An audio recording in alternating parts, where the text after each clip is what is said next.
This is William Simpson here again. It's April 19th. I'm filming this little baby here on the ground. Look at those little tiny hooves. Now her hooves are formed up because this baby here, this is Sheba's baby. I'm standing here next to Lil'Sheba and her mommy. Now Lil'Sheba right here she's a yearling, a little bit older. She's sweet. She's a sweet girl, and it's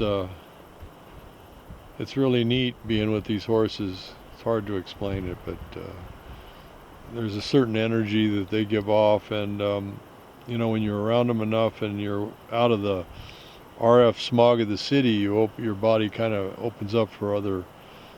You can sense other biofield energies, and I know that sounds a little strange to people that don't understand science, but we know in physics that biofield medicine is now going to be the new frontier on medicine and therapy, and they're looking into why therapy horses work with combat veterans, and it's because of the biofield energy.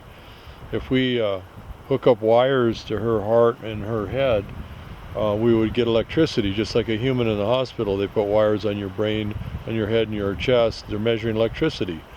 And we know from physics, when electricity flows, that creates electromagnetic fields, and which are measurable. So we do know now, it's not just because the animals are cute and fuzzy. There's an electromagnetic aspect to what the therapy offers from these horses. And these horses have to also be willing, and they can't be damaged by their own PTSD. A horse that's suffering PTSD is not a good therapy horse. A horse that's been rounded up and lost their family, depressed, you know, that's a form of PTSD that a horse can basically have. So she wants me to scratch her.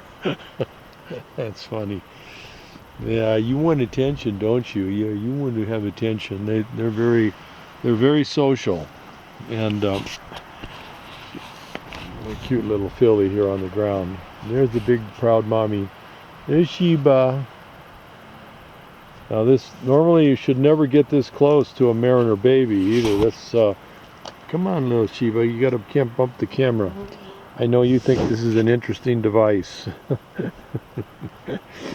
He's trying to be involved in this. Yeah, I know.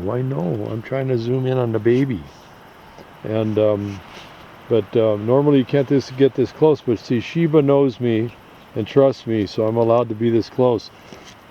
This would not be a good idea for anybody else. I'm trusted by these horses, so that gives me the opportunity to do this. But a stranger, Sheba would defend the baby.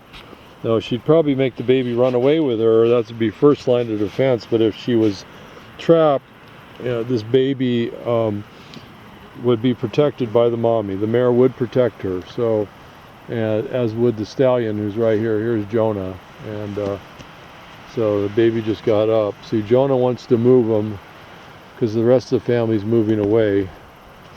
Hi, Sheba. There they go. They're going to go now. They're moving away. There goes the little baby. Hi, little baby. And so he's marking. Sheba pooped right there, and so the studs, he's peeing over the top, and so he's covering her scent with his scent, and that's what he's doing right there. He just peed right over the top where the mare pooped. Oh, you're just gonna be right on top of me here, aren't you? So they're all leaving now. They're heading out.